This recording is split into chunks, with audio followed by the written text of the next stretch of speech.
Hello, everybody. I'm John. I'm Justin. And we're the Gore Goblins. Yay! And we're finally back after 2 weeks. It's been a little bit, for A little sure. bit. But that's because Justin had to work Last week. for some reason. I don't know why he works. He shouldn't have to. I'm going to be real. I mean, people need monies. Do they?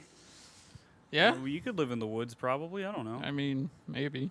Well, it's been solid like it's been 2? 2 weeks. 2 weeks since the last episode where we talked about Ready or Not. But today, we're talking about, we're continuing our look at the Grudge, the Ju-On, the Grudge franchise with Ju-On, the Grudge 2. Yeah. That's what we watched today. Ju-On, so chew on are words. I don't know.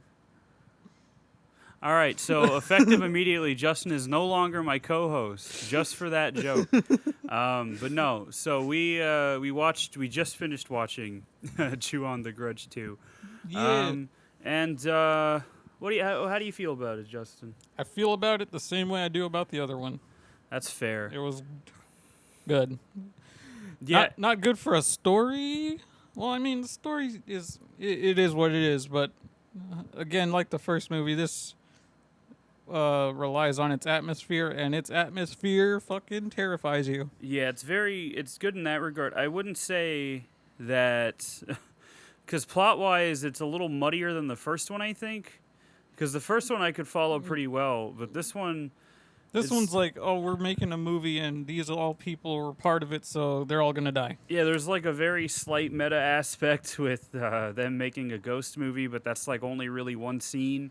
It more, I guess, focuses around the actress that was involved in the movie, who, if I remember right, is played by like an actual like J celebrity from Japan, and the director Shimizu was like, oh, I don't think she's gonna go for the part, but if she does, whatever. And then she was like, yeah, I'll do it, and to his surprise, for sure. But yeah, it's not. I think because there's only so much you can do with ghost stories, and I think you already kind of had like the evolution with from the Curse 2, and then to the Grudge. You already had that kind of build up to it reaching its peak, and now it kind of just feels. I don't think he's trying to one up it, because that's not what this felt like. It just felt kind of more like a lateral move, which isn't bad. I mean, that's not a bad thing, but it definitely loses, I guess, some of the effect because it's not nearly as good as the first one for me. Because the first one's like so like. I don't know. You already know what to expect. It's the original, yeah, and that's the problem. You already know what to. It's kind of like with Halloween and Friday the 13th. You know what you're gonna get, but you keep watching because you like what you're gonna get for the most part. And the kills are different for the most part. Yeah, and the kills are different, and this one has some cool stuff that relates to older Japanese folklore that I want to talk about. Because I get to talk about Kaidan, which is one of my favorite Japanese ghost movies. It's very old school, but I love it. It's 3 hours of fucking ghosts. It's great. It's an old movie from like 1960, I think. But it's very good. Yeah. But yeah, this movie's all right. I think it's I don't know. Like I said, there's only so much you can do, and I think that's a problem. And Shimizu knew that because this was supposed to be the end. This was supposed to be the last Grudge movie he made until Sam Raimi was like, hey, you want to come make it in America? And then Shimizu was like, oh, yeah, all right. He's like, okay. But this was the last, like, because this one kind of has a definitive end, I'd say, more than I mean, I wouldn't say it's open-ended. It's not as open-ended as the first one. And now that the first one's really, they kind of both have their own, like, complete, like, full circle, like, stories. I don't really think, I think because the plot, because you can't kill Kayako. It's not like that's something that's plausible. But I think with this one, it definitely feels more final than the last one did. Yeah. I'll say that. But considering she comes back to life. Yeah, she comes back to life. Spoilers. At the end. Well, they know. if you're watching this and you haven't seen the movie yet, it's your own fault. I'm gonna be real, but That was like my mom when she listens to Ready or Not. She was like, "Well, I would have watched that movie, but y'all already told me the ending." well, that's why you watch it on your own. That's I can't. I said that too. I don't understand. Maybe, but she should still watch the movie. That's why I tell you what we're gonna watch before we watch it, so that way you have time to watch it before we watch it. You had 2 fucking weeks, by the way, for this one, so I don't want to hear it. All right, you had 2 weeks, 2 whole weeks. Come on, but hey George, but yeah, it's good. I just think I like the first one more just because I don't know. I like. It's the first It's one, the and f- you didn't expect what you saw. Yeah, but it is good that the atmosphere is consistent. Yeah. And that's why I'm curious to see if the atmosphere remains consistent for White Ghost, Black Ghost, and then the 2 reboot movies. Because I doubt it remains the same for the American version, because Americans are silly. because we're gonna have every jump scare make a loud fucking noise. Americans are goofy. We know that. We're American, and we're goofy guys. That's the great thing. You know. The second movie does too. It continues the trend of we're not going to have a gigantic boom sound whenever you see Kayako or Toshio pop up on screen. It's just going to be subtle, calm, and quiet, just as it would be as if you saw a ghost in real life. Well, see, but that doesn't make money. So in To America, America.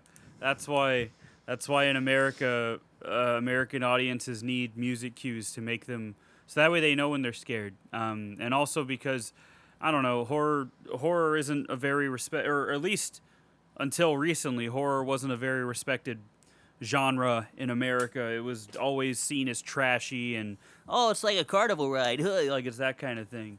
But now I think with I hate to use the term with elevated horror, you have a lot of pretentious fucking nerds coming out of the woodwork defending movies that are all right. I mean, they're not, they still have the same fucking tropes of the jump scares and shit, but but there's a meaning behind it. Okay, well, yeah, there's always been a meaning behind it.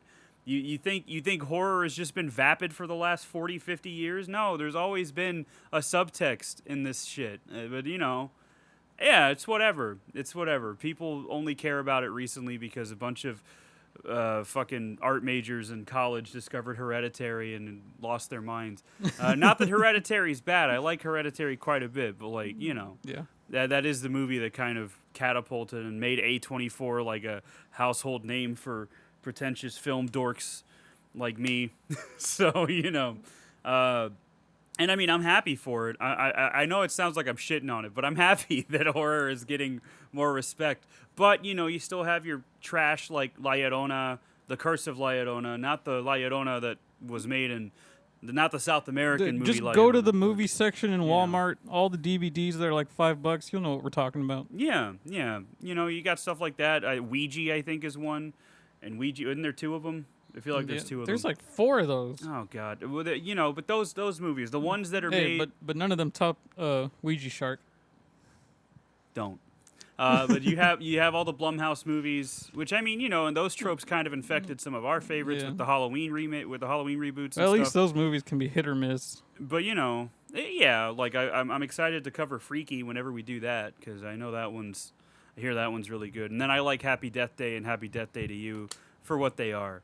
Because if it's self-aware, I'm a little more lenient on it. Yeah, that's fine. If the movie But- plays into what it is, then I got no problem with it. But but like we talked about before, American remakes are usually never good when it's something that's subtle like this. I don't, Especially when they make a don't know. live action of an anime, Death Note.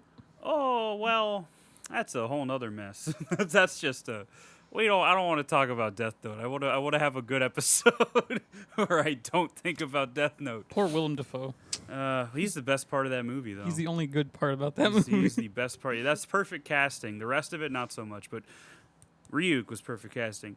And that's the thing is, like, Lakeith Stanfield's a good actor, but he did what he could, but it wasn't good enough. He's good in Atlanta. He's good in Get Out. He's good in everything else I've seen him in. And he really gives it his all, but it's not there. Is Death Note even on Netflix anymore? Because I know they're like removing a bunch of movies and stuff. Has it been erased from? I think it got taken off. I haven't seen it I hope so. because I've been on Netflix the past few days watching the last season of Walking Dead. Oh yeah, you would be. Speaking of trash, no, I'm just kidding. That show's fine. I mean, this last season really is kind of weird because it's just you sit there and think about the beginning of the show and how everything was all action and shit, and then they get to this like fully built community that's basically like the real world again, and it's just a weird shift. So it's even more of a soap opera than it was before. Awesome. No, but that's another thing where the lack of well, I guess it wasn't really ever subtle, but Frank Darabont I think did better than what was his name, Glenn Mozzarella, whatever the fuck the other showrunner was.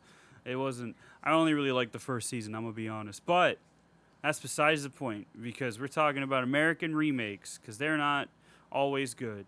But I've heard good things about the Grudge 1 and 2 at least because that was still directed by Shimizu. But like, you know, there's like the American version of Martyrs, which probably sucks. I'm sure we'll watch it whenever we watch Martyrs. Can't wait for that horrible day. But Yeah. but you know, there's plenty of American remakes of movies that just don't really work. Ringu, I think The Ring is another one that's pretty good. All the sequels, though, I'm pretty sure, because I'm pretty sure the American movie got a sequel, right? Yeah. Wasn't there a second one? Yeah, okay. I think there's 3. There's probably 3. I don't care. Who cares? Anyway, Ju on the Grudge 2. This movie is pretty good. But and that's the whole episode. That's it. We're cutting it here, folks. Not even 10, 15 minutes in. Nah, I'm kidding. We're going to do what we usually do, go over the plot and all that fun stuff. So, like I said... As much as we can remember because reading is hard. Well, it's not that. It's just the way the story's told fucks with me sometimes. Basically, it's the same premise. You know, the people go to this house because they're fucking stupid, and then, you know... shit happens because they brought it upon themselves. But the movie does start out with I guess it's kind of random because the movie starts out with like Kyoko, the main actor girl, she's pregnant. Yeah. You know, she's living life with her boyfriend. I'm gonna assume that's her boyfriend. Yeah, I'm gonna assume it is because she was pretty upset. So. You know, they're driving, they're having a good time, and then they run over a cat. Bad time.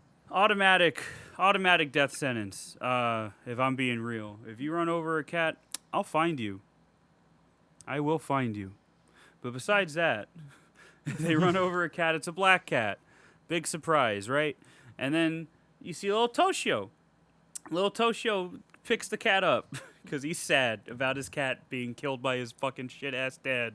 So, you know, Kyoko's a little spooked by it. Her husband's like, who fucking cares? It's a cat. It's whatever. We'll be fine. And then they're driving, and then Kyoko sees Toshio just vibing under the steering wheel, and he makes them crash. And then in one of the more effective parts of the movie, you see... Toshio's fucking handprints on the windshield, like he's doing a fucking handstand or something. It reminded me of the BTs from Death Stranding, and it's just very, very creepy. And again, it's what the movie thrives on is that creep factor, you know. It's very good at that.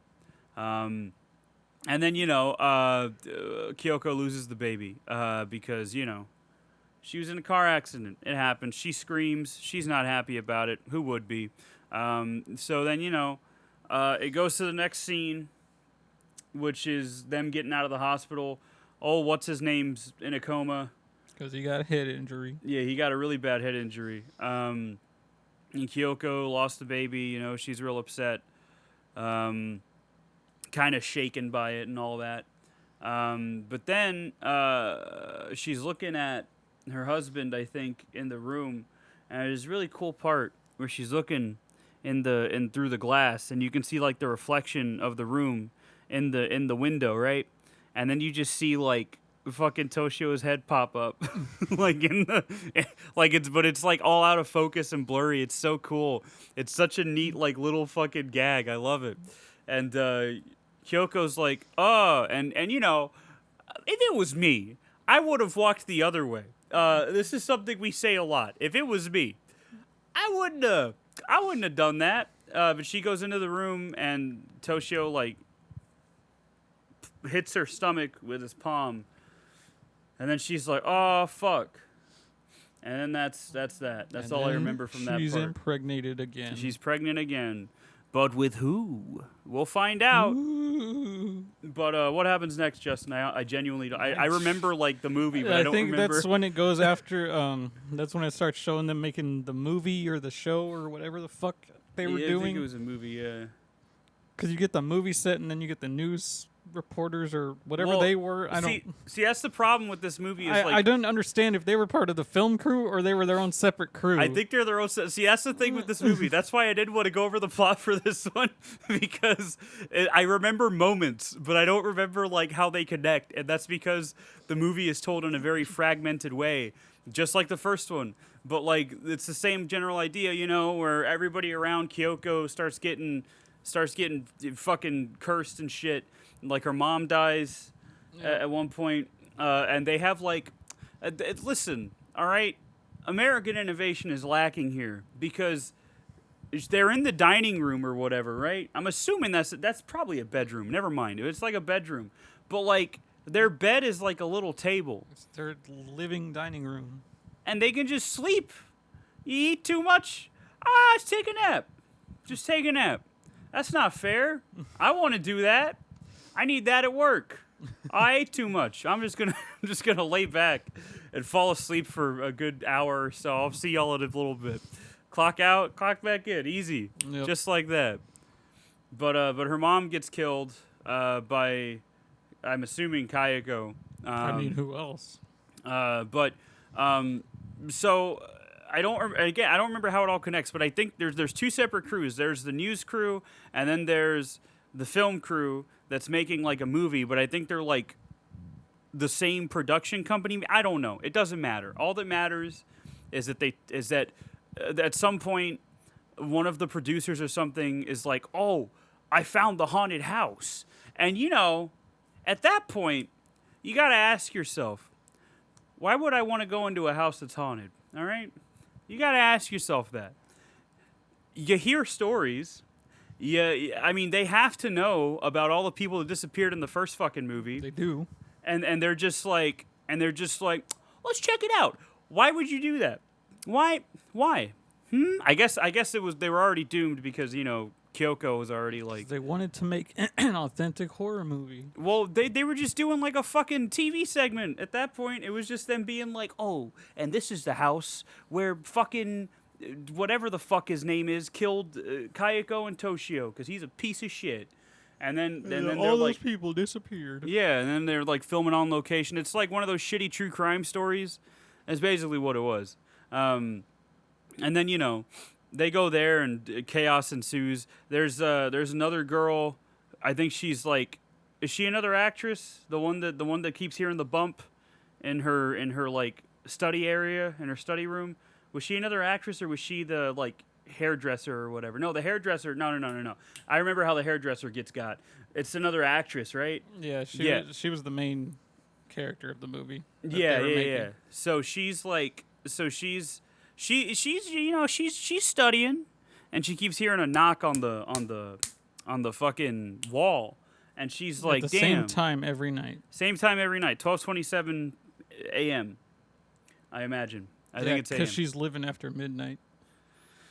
All right, so effective immediately, Justin is no longer a member of Gore Goblins. I'll be running this solo for a while. Nah, he won't. Until I find a replacement host. I can't be replaced. It'll probably be George. You definitely can be. I cannot. Anybody can make puns like that. Nobody anyway, can make puns like me. Listen, buddy. I know people. Anyway, so she keeps hearing the knock, and like her boyfriend is some fucking dorky dude. I don't know. He's getting it. It's all right. But she invites him over. And and he's like, oh, nothing's gonna happen. Like he's skeptical, you know.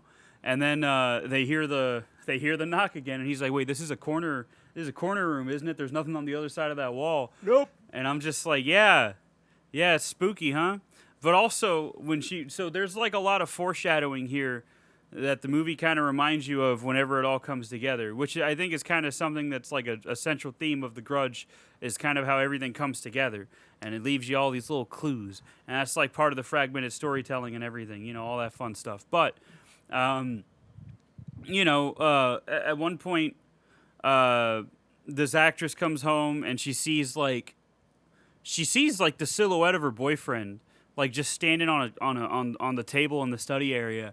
And she's just kind of like, "Hey, why didn't you say anything? Why didn't you let me know you were here yet?" And she flicks on the light, and he's gone. Ooh. Gone. And that's pretty creepy. But then there's a point where the boyfriend, I turned into a Dutchman for a second. The boyfriend arrives home, and the light's on in the study room, and you see the actress like kind of like taken aback by something and like cowering, and he's like, "Why didn't you answer when I knocked or whatever?" And then he gets a phone call, and it's her, and he's just like, "What the fuck?" So then the lights go off, and he does a little pose like he's a Power Ranger. It's kind of funny. No, he looks like the statue that's throwing a disc. That's what he looked like. He's a Power Ranger. No, He's a Power Ranger. or the Ginyu Force dudes. Super Sentai. But yeah, so then he's like, and then, he goes into the room, and there's a lot of hair on the ceiling, and the hair comes down and hangs him. Now, this is where I get to talk about Kaidon for a little bit. So Kaidon is, which roughly translates to ghost story, is a collection of 4 short stories, or short vignettes, basically, that different, like, old Japanese folklore, right? So the first one of these, and one of the more prolific ones, is the Black Hair. And basically, if I can remember correctly, it's about a samurai that goes to war and leaves his wife, like he doesn't have to go, but he leaves his wife, and then when he comes back, his house is like in ruins and disheveled, but like he finds his wife still there, and she's got long black hair, but she's a ghost, and then she ends up like murdering him at some point with her fucking hair, I think. It's been a while since I've watched it, but it's something along those lines. And I mean, even with the rest of that movie, a lot of the ghosts kind of take on the appearance of like Yuris, which is what I think Kayako is, or is she in Onryo? I don't know how to say it, but Onryo, there we go. She's one of them. She's one of them, or a yokai, one of the two, or a Yuri. It's one of those. They're all the same, kind of, sort of. They just have slight differences. But, so this kind of felt like a direct homage to that short, because I guess in Japanese folklore, black hair is like sometimes a superstitious thing, kind of like, how we kind of feel that way about stuff in America sometimes. Almost every Japanese person has black hair. Well, you know what? It's disembodied black hair, all right? You know what? I don't know. I think it's interesting. But yeah, Kayako strangles this dude. And then old girl comes home, and she finds him hanging. She's hanging out, having a good time. She cowers in fear like she did before. And then Toshio starts pushing his body like a swing, and he keeps bumping the wall, and then he knocks over like a cup of tea, and like basically all these things happen that were foreshadowed previously to this actress, and she loses her fucking mind, and then she gets hanged by Kayako. Yep. Same hair, and then like it's just Kayako's face in the middle of a hairy ceiling. Very eerie, and a little disturbing. Yeah. I don't know, man. If I looked up and my ceiling was hairy, I'd try to shave it. I don't know. I feel like that might do something. Just set it on fire. Well, that might burn the whole house down. But I guess at that point, you might as fucking well. Get rid of everything. Yeah, it's like when you see a big old spider Even though I like spiders. Spiders are my friends. Roaches, though. I hate roaches. But spiders, all right. I like spiders. They serve a purpose. Yeah. Roaches, though. I don't like roaches. Not No. even a little bit. I hate them.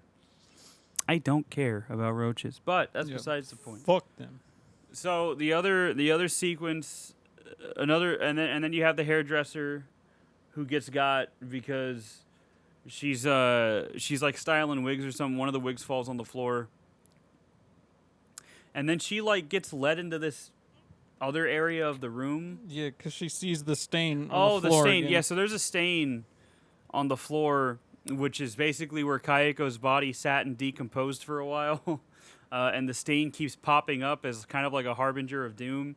I think in this instance, she crawls out of the stain, like her wig, like... Well, first she's holding the wig that fell. Yeah. And she turns it, and like there's something there. Yeah. And she drops it, and then the thing starts sliding along the floor until it goes over the stain on the floor, and then Kayako starts coming out of there. Yeah, and it's like that sped up, like, video... like look where she's like kind of moving erratically, Where she's twitching and shit. and then like the noise is fucking disgusting and gross. It's just such a slimy, crunchy, sloppy sound. It was so gross and creepy. Yeah, and then Kayako kills her. And It reminded me of the part in I don't remember if it was chapter 1 or 2 of it, where he comes out of the refrigerator and just like unfolds himself in that weird way. I think that's part 1. I think it's chapter 1. Is it? I don't remember. All I remember from my favorite part from chapter 2 is where what's his name's head turns into a spider, and then Bill Hader quotes the Thing and says, "You got to be fucking kidding!" Like I damn near stood up and clapped in the theater. I'm gonna be honest. Yeah. I damn near stood up and started clapping. Oh, I can't wait to cover those. But yeah, so another there's a lot of good atmospheric moments too, like where you'll just see Kayako or Toshio just hanging out in the background. But another one of my favorite sequences, it's kind of goofy when I think about it too much, is like I guess, is he a producer? Who the fuck is that guy? The guy with the copy machine. Was he like a detective, or he was a producer, right, or a director or something? He was one of the dudes on the film crew. Yeah, he was just a film. We'll call him filmman, whatever. He's hanging out and he's like looking at. I think he's looking at stuff related to the case, Kayako's case or something. Mm-hmm. And then like, because he had made copies of Kayako's notebook, and that's what he was looking at. And and then like the copy machine just starts, spitting out black paper, and then it like slowly turns into Kayako's face. But what gets me about this scene is that he just turns the copy machine off, and I'm just like, you could have done that the whole fucking time, and you just let it play out? Why would you do that? Is the ghost is powerless if you just fucking turn the copy machine off? What is this? What the fuck? Like, I was expecting it to him, like, keep trying to turn it off, and then he gets scared and leaves, but it just fucking turns off. And it reminds me of, like... Well, I kind of think that's more creepy, because you're just like, okay, what the fuck? Was something actually going on, or was the printer just doing this by itself? I don't fucking know. That's fair. But, like, it reminds me of that old Achievement Hunter video where they showed you how to do all the Mortal Kombat fatalities from MK9.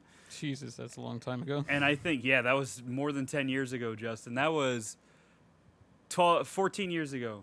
2009. No, that was 2011. It's 2011. That was 11 years ago. Right? No, 12 years ago. Yeah. 12 years ago. Because MK9 came out in 2011, right? I keep thinking it came out in 2009 just because that's what I always think too. No, so that was 12 years ago. Jesus Christ. That was a long time ago. But yeah, I remember, I think it was Sector's fatality specifically, the one where he shoots out that thing that turns you into like a human scarecrow. Yeah. And Jeff was just like, now if he could have just done that the entire time, why does he wait until the end? And I think Jack was like, well, it's a humiliation thing, you know? Like, he's just kind of stunting on him, you know? I mean, they could all just do their Exactly, fatalities right from the right, get-go. right. The fucking X-rays get more brutal than some fatalities. Honestly, and it's just, but that's always been so funny to me because I never thought about it that way because the rules of the game were just ingrained in my head. But then when he pointed that out, if he could have done that the entire time, why not just do that? Like that's funny. But yeah, that's what I was thinking of with the copy machine. Just like you know, just turned it off. Come on, man. But then when he gets up and leaves because he gets spooked, Kayako's like face is on like a nearby window and it like fucking looks at him. It's very effectively creepy. Probably the biggest moment that I can think of from the movie is when is the birthing scene. Oh yeah. So this scene reminds me a lot of the scene in Spider-Man 2 where Doc Ock's arms kind of go crazy and kill all the doctors that are trying to remove them from Octavius. I almost said Osborn. That would have been. I wonder who that is. I bet it's the Green Goblin. That would have been a very big mistake. But yeah, that's what it reminds me of because it's a bunch of doctors just getting scared because Kyoko, who's impregnated by whatever the fuck. We're the ghostly effort or ghostly force because saying she's impregnated by Toshio is kind of weird. Yeah, that's why I didn't say it, Justin. Well, and then you said it and ruined it. That's what I'm here for. Listen, buddy. To make bad puns and to make shit awkward. Y'all are gonna hear me shoving a can of soda in his mouth. That's what's gonna happen. That's what's gonna happen to you. As long as I can drink the soda, okay. Oh my God, that's the things a man will do for a drink of soda. Believe me, I know. I live on soda. Yeah, I know. That's why your kidneys are gonna die before you're 35. Anyway, so what? So you're gonna be shooting out stones in your 40s. You're not even gonna piss anymore. It's just gonna be pure kidneys, pure calcium, just like stalagmites. I'll start shooting a out. calcium deposit. Oh my God, Jesus Christ! They'll calcium will somehow become valuable in the future, and they'll kill you because they know your kidneys will be full of it, and they'll just be like, we're feasting, boys. You know, I guess they eat them in this made up universe that I just came up with. I don't know, but either way, she's giving birth, and like the scream starts out kind of normal, or the baby crying starts out kind of normal, but like the baby hasn't come out yet.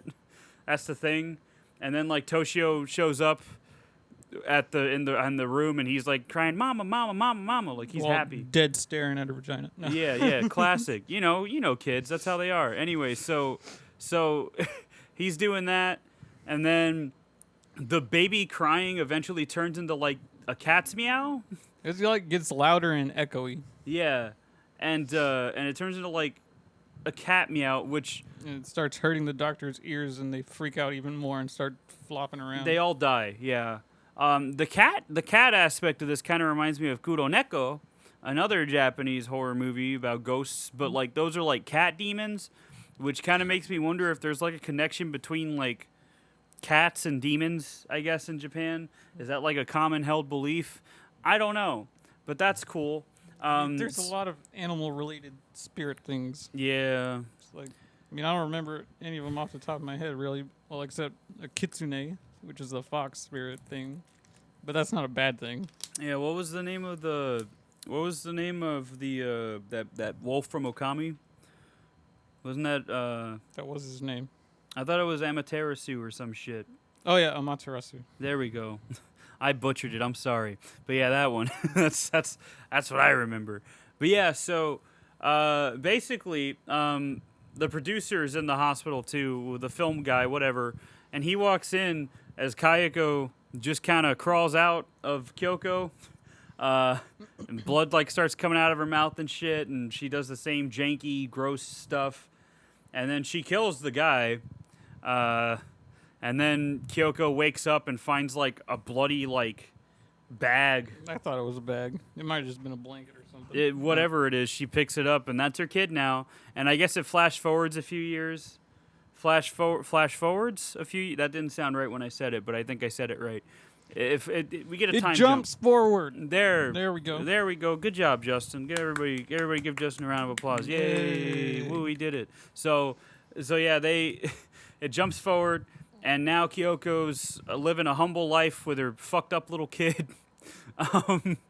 And there's this other little kid that's like they're like on like a stair bridge, I guess is what it is. And the kid walks up. He's got a little soccer ball. He's living his life. He's having a good time. And he sees Kyoko and little Kayako, basically, is what she is. And they're walking. Kayako's carrying her notebook. And then Kayako stops to watch a train. And then she goes back to her mom and just pushes her mom down the fucking stairs. And then she looks back at the other kid, like her eyes through her hair, Classic. And I didn't like that. I'm gonna be honest. But then little Kayako goes down the steps and watches Kyoko die, and Kyoko like puts her hand out, Tries to give her the scarf or blanket, whatever she had around her neck, and then she dies, and then Kayako just walks away, and that's the end. That's how it was supposed to end. That's how the franchise was supposed to end. But it didn't. Like any good horror franchise, it never ends. Never. Well, this one kind of did, but that's all right. That's all I can remember. Are there any moments that you can remember, Justin, that you want to talk about that are cool? I mean, everything else that I can remember is just a play on something that's already happened. Like, with Chiharu getting killed, and you just see Kayako coming down the stairs in her creepy crab walkway. Ah, there we go. Yeah, I remember that. Which Kyoko saw as a vision of the future thing. Yeah. And then, but I like that. That's another cool sequence. So, Shimizu was talking about this particular sequence where what was her name? Which one? The one that dies and sees herself when she's dead. Shiharu. Shiharu, there we go. She like keeps getting tormented by Kayako.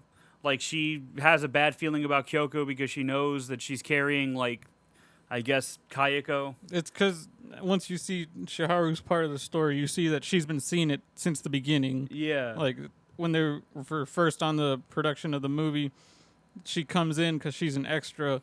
But when she does, she screams, and everyone's like, "What the fuck are you doing? You're an extra. Don't do anything you're not supposed to do." But it's because she could see Toshio sitting there, looking at Kayako or touching her stomach or whatever. But I think she was a character from the first movie. I think is what Shimizu said. Somebody said that. No, somebody said that she was a character. She was one of the schoolgirls from the first movie, I think. But I thought they all died. Yeah, I thought they all died too. So I don't know, but so. So then she, when she gets killed, it's like this really trippy sequence where like she faints and then she like imagines a scenario where her friend is like trying to wake her up. And then it's like this grainy VHS footage of her as she ascends into the air and she's like looking down on her dead body. And at one point she tries to touch her friend and her friend kind of stops and like looks back. And then she's like, must have been my imagination, and goes back to mourning. And then, she floats into the air, and you see, like, Kayako's hand, like, kind of enveloping her.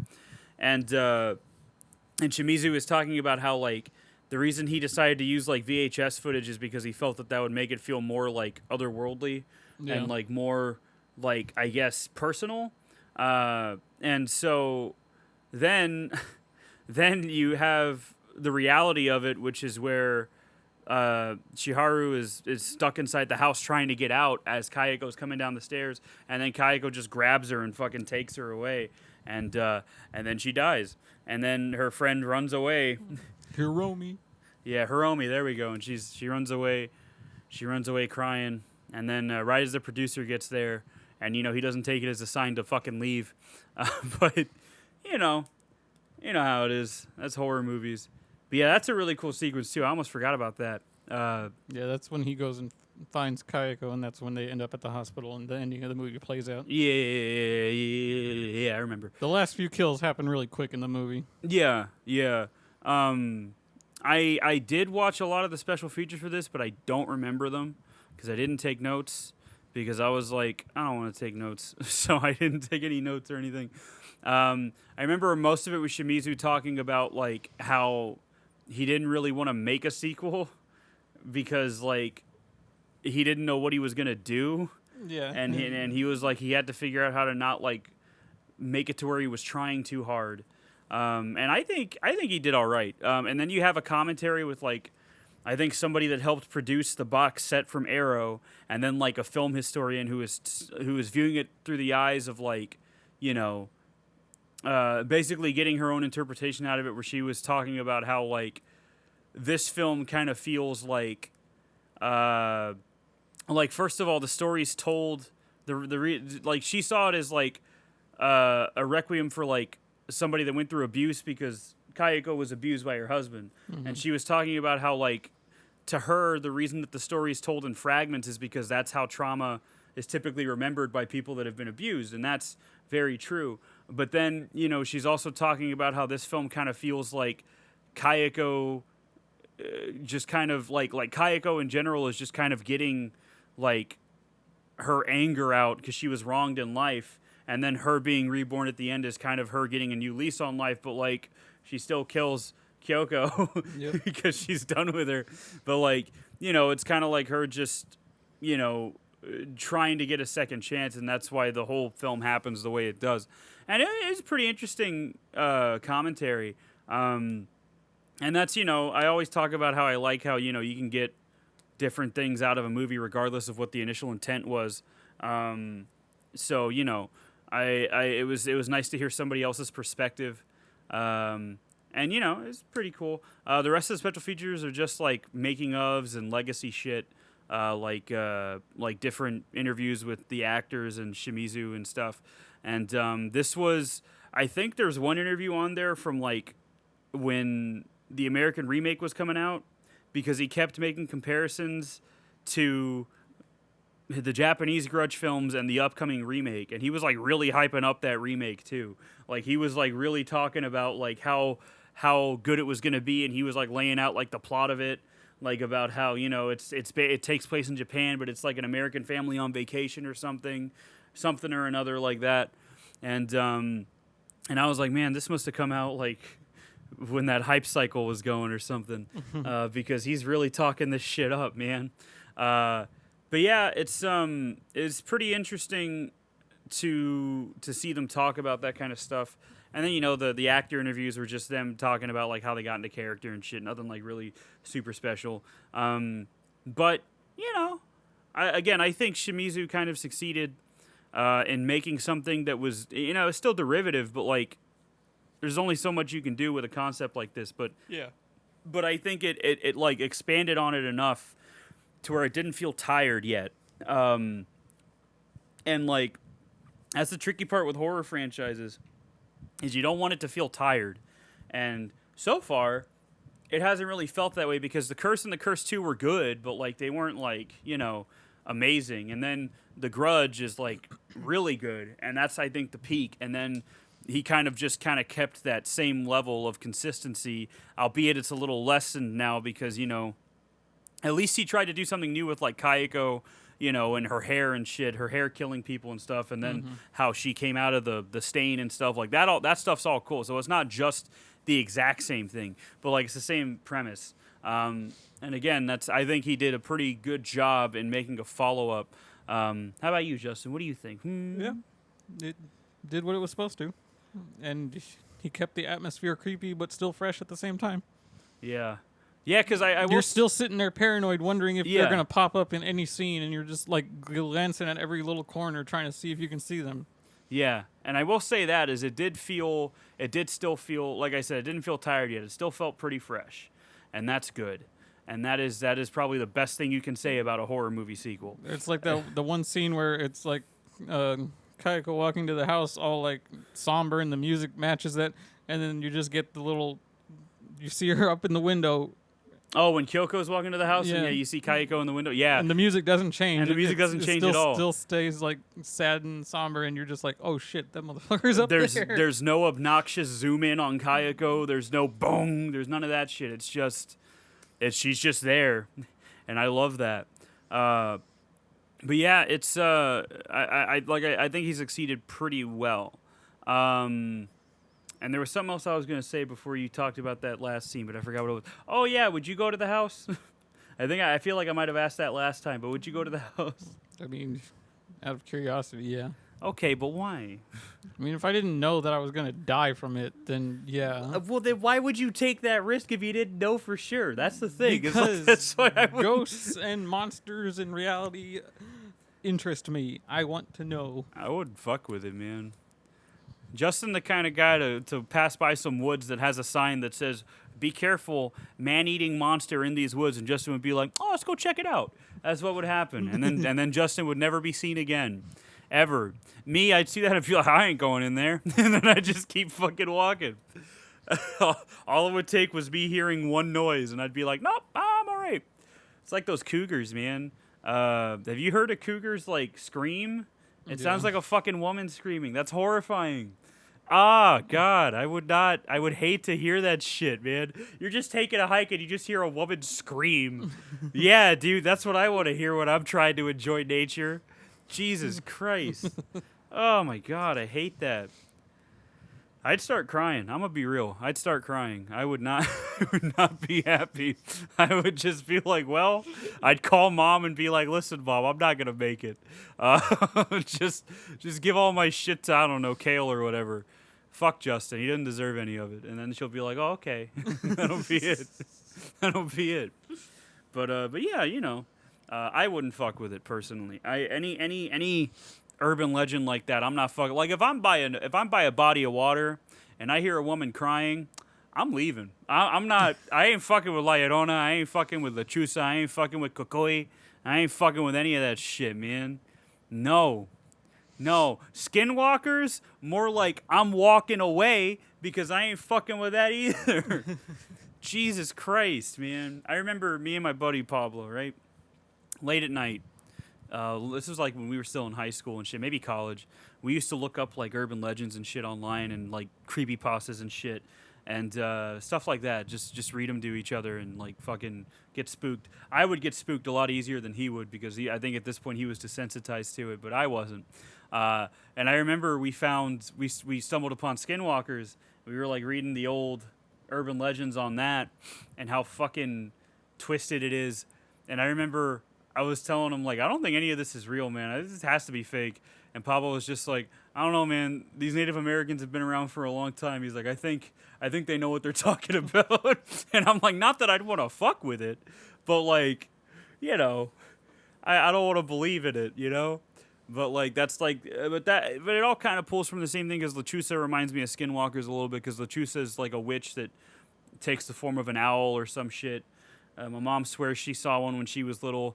I don't know. You got the Bye-Bye Man. Excuse me, the Pee-Pee Poo-Poo Man.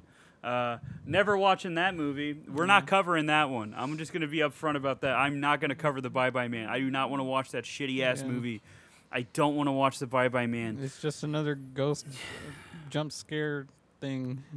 Yeah, don't you love it? Who cares? Don't you love that kind of movie? No. But, but yeah, like urban legends like that, I ain't fucking with them, man. Like I remember one time I was hanging out in front of my house.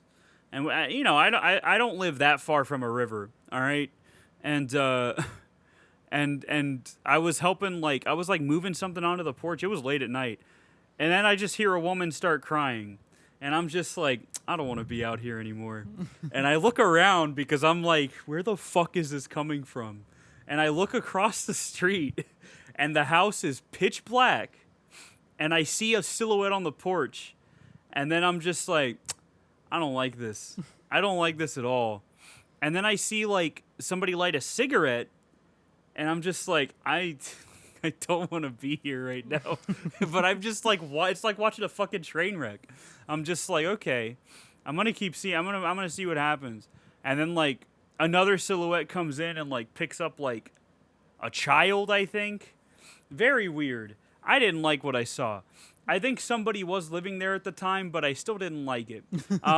So, you know, I'm not fucking with that shit. I don't like any of that. No. No. If I hear about a haunted house, I ain't fucking staying in it. If people get murdered in a house and I know about it, I'm not buying it. I'm gonna be honest. I'm not doing that. Haunted hotel, more like I'm staying in a motel that's not haunted. Still seedy, but not haunted. You know what I mean?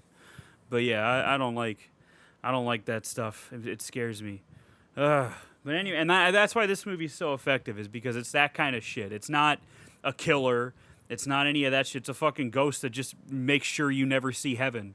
Like, that's all. That's all it is, and it's horrifying. I don't like it. Oh my god, it's like playing Phasmophobia. You're gone. You know. I'm dead. Listen, I'm gonna tell you a story. One time we were playing Phasmophobia, right? I used to before I became a stay in the van piss baby. I used to go into the house and just be scared, because that's all I was in that fucking game, was scared. And we're in like one of the houses that has like the little like washroom before the garage, right? Mm-hmm. And in the washroom is a Ouija board. And I remember my buddy Joe is fucking with the Ouija board, like asking it questions and shit. And I'm like, Joe, I don't think anything's going to happen. Let's get out of here. And then I turn around and the ghost just fucking blips in front of me. And I went, got like legitimately scared. And I was like, Joe, I'm going to leave. I don't want to be in here anymore. And so I just fucking walked out. That game is fucking scary, man. Oh, I haven't played it in so long because I'm too much of a little baby, dude. Hey, I can play it now. Yeah, that's too bad.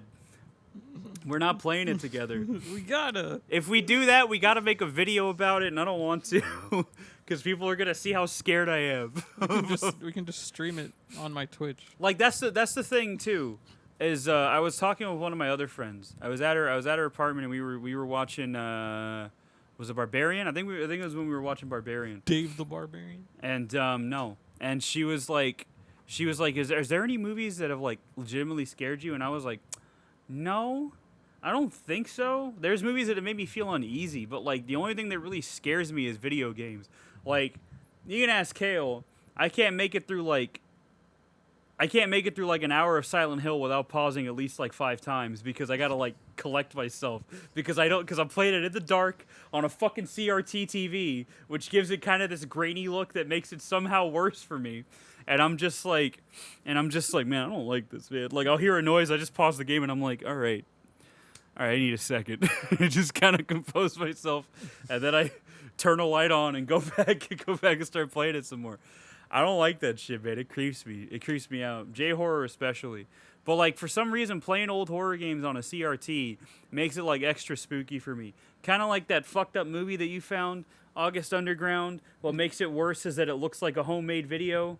It's that kind of thing, you know? Yeah, don't watch that movie. No, I don't know why the fuck you watched it. What? See, this is what I'm talking about. Justin's the kind of guy to see a post on Facebook, be like, oh, this movie's fucked up. And then Justin's like, I'm gonna watch it. And then he watched it and he regretted it, because that's how it goes. That's just how it always goes. I would not have watched it. No. Like, it wasn't even like a gory movie. I mean, there's like gory images that pop up, but it's just disgusting and disturbing, because it's like such a real scenario that would happen. Yeah, but like, you've seen like snuff films and shit. So yeah, like, but why did it shake you? But that didn't. Just because of the way it looked and how just like more real it felt. But you watch snuff films. That doesn't make any sense. I don't know. It just You've seen people actually die, and you're just like, that doesn't bug me. I think it was because it was happening to a woman. Oh, that's fair. Yeah. Okay, that's fair. Yeah, it's just torture porn. Don't watch it. Like, honestly, don't watch it. Like, you know, I watch exploitation films and genre films where women kind of get the short end of the stick a lot of the time. Most of the time, if not all, actually. But, nah, I ain't gonna watch something like August Underground. No. I don't even like watching real people die very often. I like how I said very often. I don't even like watching real people die, all right? Because it makes me feel uneasy. But Something like that? No. Don't like it. Me no likey one bit. But yeah, Justin watched it because he's a fool. Isn't that right? Yeah. Yeah.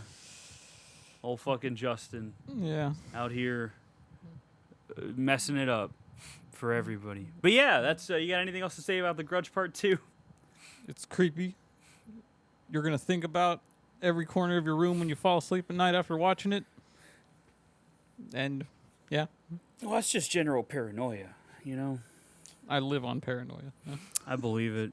It's because you drink too much Monster. I drink one Monster a week. One Monster is too much Monster. That is a fact. That is a hard truth. All right. Anyway, yeah, Grudge Part 2 is pretty good. Now I got to spin the wheel for our one-off. Let me fucking pull this shit up. Let me fucking look at it. All right. Pull it, don't push it. What are we gonna get today, everybody? How many movies do I have on here? Because I 80 added million. Did I add Ravenous? I did not add Ravenous. I need to add Ravenous, which is a. Don't add to the list right now because then it'll pick it. No, Like that's it happened with Ready or Not. That's not what I had added that beforehand. All right. If it picks Ravenous though, that's gonna be fucking wild. I'm gonna be honest. So okay, let's see. Spinning. Oh, what are you gonna give me? 27. What's 27? Let's find out. 27 is 27 is Deathgasm. Deathgasm. Oh, that movie. Yeah. Isn't it like I know what it is, but like are we gonna get shot by the creator of the film because that's what happened to Dead Meat? Like because that's what happened to them. They are a bigger channel though, much bigger. So maybe that's why. I don't know. I think it's because they were making money off of it. Like the director like had an issue with it or something. I don't know. I didn't even watch the kill count I didn't video. either. That's because I just added it to this and I'm like I'm not gonna watch it. I didn't even know there was drama. Yeah, what happened? Because that was one that Zoran did, I think. Yeah, he did that one. I remember that. And what happened was, they put it up and it was doing well, and then they got a copyright strike where the director told them like personally, "Hey, take that down. I don't want you making money off my movie." And then James was just kind of like, "Well, fuck me. What am I supposed to do?" So like he's like, "It sucks because I wanted to introduce this niche like genre movie to a wider audience and I fucking can't." But after like I think a couple months they sorted it out and he was like, "Okay." He's like, "The kill count's back up." I'm pretty sure. Let me verify that real quick. Hold on. Deathgasm. Yeah, YouTube hasn't been liking Dead Meat's channel recently. Yeah, it's back up. I didn't watch it. I don't know why it says I watched it, but I did not watch it. But yeah, so Deathgasm. I know it's on Shudder, but I am gonna do my due diligence and try to find it on physical media as I do. Shudder Putter. Also, so Deathgasm's next week. Hopefully y'all tune in for that. But also, we're gonna make a slight change to how we do things. So normally, we'll watch a movie together and then we'll talk about it.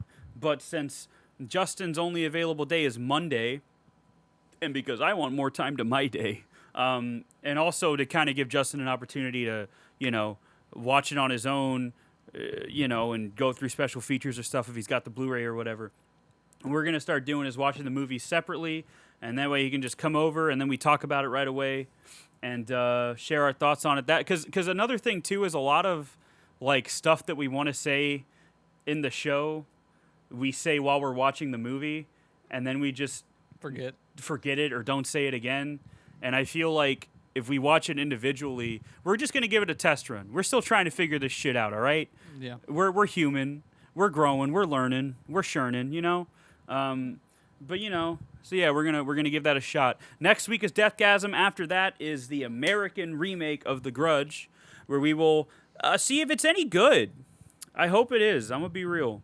I hope it's all right. And hopefully we don't have any more delays. But Yeah, because life comes at you. The 2 delays we had. I don't remember what was the first one. You had to go your ear thing. Yeah, so I had to get an ear tube because I have terrible sinuses and my ears suck, and I need ear tubes like all the time, or else I can't hear very well out of my ears. So that was the first thing. Then the next week, Justin's like, "They're gonna have me work," and I was like, "Damn." I was like, that's not good. And then he was like, but I'm free Wednesday. And I'm like, Wednesday's my birthday. So I didn't want to work on my birthday. So instead, I went over to a friend's house and we watched John Carpenter's The Thing. Had a good time. And then, I got OLED Switch from Mom because she loves me and she's the best. And then, I hung out with other friends on Friday and Saturday. Yeah, it was a fun time. I got way too high. Don't listen if your friend offers you, why are you looking at me like that, Because Justin? you just said that. Well, listen, all right? We say whatever we want here. If your friend offers you half an edible and he tells you that the whole thing is strong, listen to him, all right? For your own sake, Don't. listen to him. Don't? Okay, listen, man. I mean, I don't regret it, but like, I was fucking blitzed, all right? It was a great time, but I don't know if I want to be that high again for a while. But anyway, I had a good birthday weekend. Justin wasn't a part of it, unfortunately, because he was working probably. Yeah. But that's the price we pay for living in America, is working. It sucks. But yeah, so we're gonna give this new format a different shot, or new different format a shot. I don't know what I tried to say there, but we're gonna give it a go. We're gonna keep trying for y'all. Yeah, In between all our shit, work, all of y'all. my new little class New little class. to become a vet assistant. Oh, you're gonna be even more of a sad boy if you become a vet assistant. Well, that was like part of the whole first chapter. It's like you need to be emotionally capable of handling Brother. these animals being put Brother. down and the people's reaction to this. Brother, I'm gonna need you to understand something here. I have not only you've had to put cats down before. Yes. You know what it's like. It's not fun. I've held on to them while they died. Yes, it sucks, and it makes me very sad. I don't want to think. I'm gonna start crying, but it makes me very sad. All right, I can't fucking imagine like having to be a vet and just having to like remain like composed while somebody's crying because their pet died right in front of them. That's not a fun job, Justin. But Well, if I can assist in helping the animals, then that will be a plus. I believe. I'm not saying you can't do it. I'm just saying, brother, it's gonna take a toll on you. And I hope, you got me to talk to. It'll be all right. You got friends, but yeah, I couldn't. No, I couldn't do that. I would become an alcoholic. I'm gonna be honest with you. I would not be able to be a functioning member of society if I was any shape or form of a vet. I did have one friend that was a vet assistant. They specialized in like dental care, and that's not that bad. Yeah, I could do that probably, but like general vet stuff, no. No, not even close. Not even close, baby. No. But anyway, yeah, follow us. Sorry for that dark turn, but follow us on Facebook at Gore Goblins. Follow me on Twitter, I guess, if you want. I don't really post about this that much on there. I do post about horror movies sometimes, but, not very often. I also created a Twitch. Oh, yeah? Yeah. Don't follow him. It's just going to be him saying racial slurs and I don't say racist and being homophobic things. and transphobic and generally unpleasant I haven't made for an hour. I haven't done like. I streamed for like 10 minutes one day. Do you have what do you use for a mic? My headset? Just your headset? Okay. Did you have somebody like test the sound quality? Does it sound good? No. Like, no, it doesn't sound good. Like I just turned it on to see if it would like run properly while I'm playing the game and doing that at the same time. Was it on? Were you playing on your laptop or your Xbox? My Xbox. You can stream from your Xbox, right? Yeah. Okay, so yeah, okay, that makes sense. I mean, I didn't do it for a long time. I just did it for like just to 15 test it minutes out? just to see. Yeah, that's cool. Fuck it. Yeah, that's good. Plug that shit. Yeah. Plug it. My name's Goblin Wolf. It would be. It would be. Also, at some point in the future, I'm working on a couple of different things outside of my general drumming and stuff. I'm working on a video essay where I'm gonna cover movies that we probably aren't ever gonna do on here. The first video I'm doing David Lynch's movies. First of all, I know I talk about him a lot. So first one I'm doing is Eraserhead. So whenever that comes out, I'll plug that. But also, I'm probably going to start another separate like video thing where I talk with my cousin about movies. Probably again just general movies, stuff we probably wouldn't cover on here. I mean, there's probably going to be some overlap, and depending on my cousin's availability, he might even show up on the podcast. That would be pretty neat. But we'll cross that bridge when we get to it. Go follow Justin on Twitch while you're at it, though, and watch him be all the things I already said he would be. So he just gets banned from Twitch in a record time. It's gonna be amazing. It's gonna be incredible. But yeah, give him a follow on there. Maybe I'll stream something tonight just for the hell of it. Give him a follow. I don't know when this is going up. I'm gonna be honest. It might go up today. If it doesn't go up today, Godspeed. But anyway, so follow us on Facebook. Follow me on Twitter if you want. At Mustachio Cage, the ever evolving dumpster fire that is Twitter. Yep. Did you know that you have to pay to do 2-factor authentication through text message now? Yeah. That's dumb. Yeah. That's fucking stupid. I don't understand. They should just take down the website. like what's amazing is that everybody thought Elon Musk was like, Tony Stark. He's stupid. He's not a smart man. He's really good at investing and stuff, I guess, but he's not a smart man. He does not know how to run a fucking company at all, because Twitter was already bad, and now it's like much worse than it was before. How are you going to disable 2-factor authentication? Like via text, like you can still do it through an app or whatever, but that's inconvenient. That's more inconvenient than a fucking text message. It doesn't make any sense. And now I think the price is going up on the subscription by like $3. I'm never gonna buy it. I don't know. Like they could be like, hey, you can't tweet at all unless you pay for this. I'll be like, I'll lurk. I don't give a shit. I'm not gonna fucking pay for Twitter Blue because you lost a lot of money, buddy. I'm not gonna do that. Oh my God, what a nightmare. Anyway, follow me on there if you want to see me complain and see all the weird shit I like. Yeah.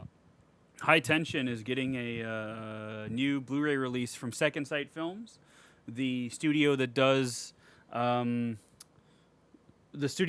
my Dog Soldiers box set and the Witch box set, and then they also have a really cool 4K set coming out for Texas Chainsaw Massacre that I might get. Nice. I don't know, because there are other things I want to spend my money on, but I might grab that because it looks pretty good and it's loaded with special features. So whenever we cover Texas Chainsaw, I'll have it, because I already have Texas Chainsaw, but it has like just commentaries on it. It doesn't have any other special features. It sucks.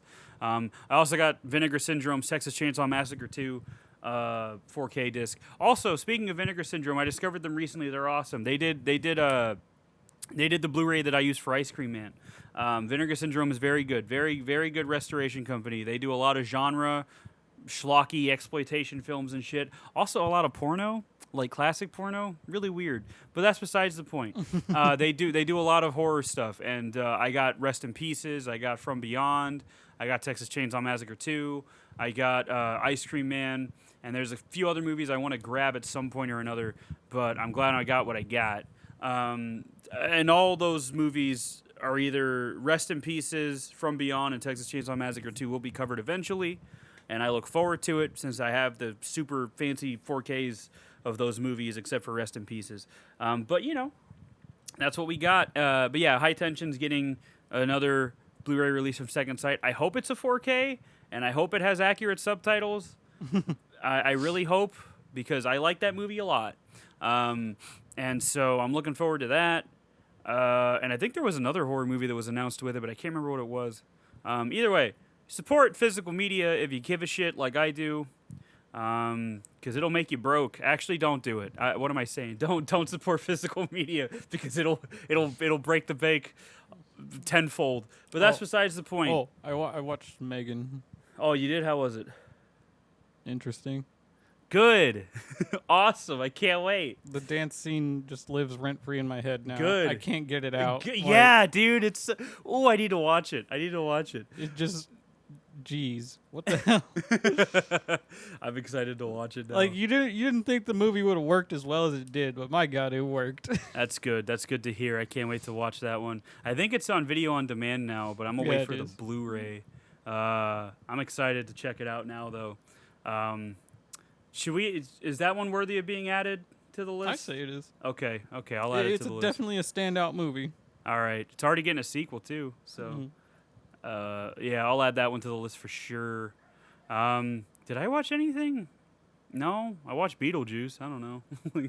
I watched Beetlejuice, and that was funny.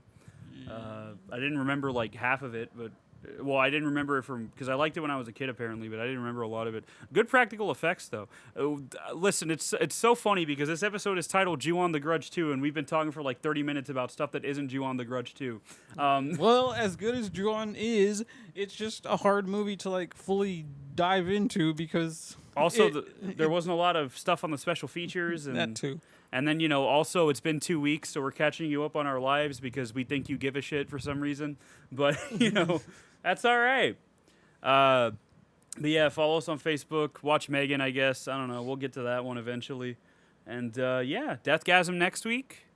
And I think that's everything, right? Yeah. Is there anything else you would like to say, Justin? Sir Justin. Don't watch that movie, August Underground. That's for sure. Well, that's a given. I don't think anybody should. Why would you? Who? Never mind. Continue. People who have curiosity like me about gross shit. Yeah, but that's what. I don't know, dude. If I hear of a booger monster, I'm not gonna be like, oh shit, really? And then look at a booger monster. You know what I mean? Like, that's like the whole blue waffle thing. Stop. Anyway, so I want to.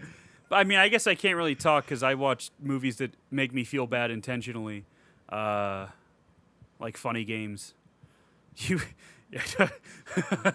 Or Fox and the Hound. Wait till we watch Funny Games, buddy. You want to talk about a movie that just makes you feel uncomfortable and sits with you. Oh, that's one of them.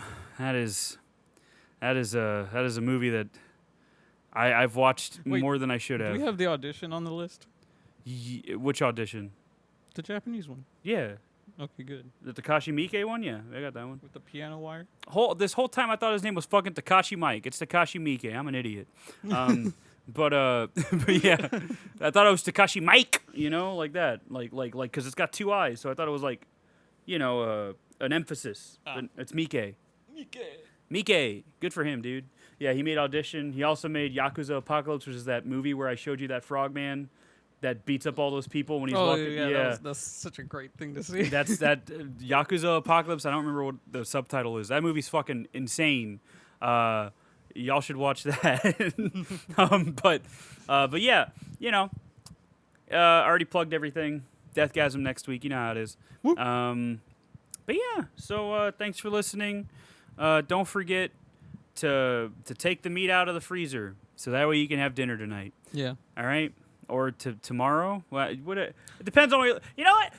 It just depends on when you're listening to this. Okay. Take your meat out of your freezer. Yeah, do it, and make sure you don't overcook the steak because there's no point, especially if you live in Texas. Don't overcook the steak.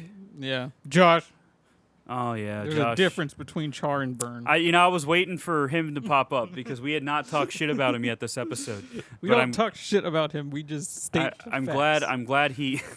Well, or leave it to Josh to overanalyze a metalcore song too. You could talk shit and state facts, Justin. This is what we do all the time. We talk shit about people while stating facts. Let's not say talking shit because that sounds mean. What? Are we being nice? I don't understand. What? I mean, it's not like out of spite. It's just how me and Josh talk to each other. Oh my goodness! This is why I'm glad I'm an only child. But yeah, Josh overcooks his steak. Doesn't he make it on a pan too? No, he does. He uses the grill. He uses okay. I mean, I can't really. I make my steaks in an air fryer, so But they're still juicy, especially if you cook them for you got. There's an art to it, but that's besides the point. Anyway. Yeah, thanks for listening. Don't forget to take the meat out of the freezer. All that stuff. Don't watch August Underground. Don't watch any snuff films, actually. Anything that resembles a snuff film, don't watch it. It's just torture porn. Watch stuff like Hostel because it's not real. I don't think August Underground is real either, but don't watch it. So anyway, that's Takashi Miike also directed Ichi the Killer. That's the other movie I was trying to think of. So yeah, it makes sense. It makes sense that he would make something that fucked up. But yeah, so thanks for listening. That's all we got this time.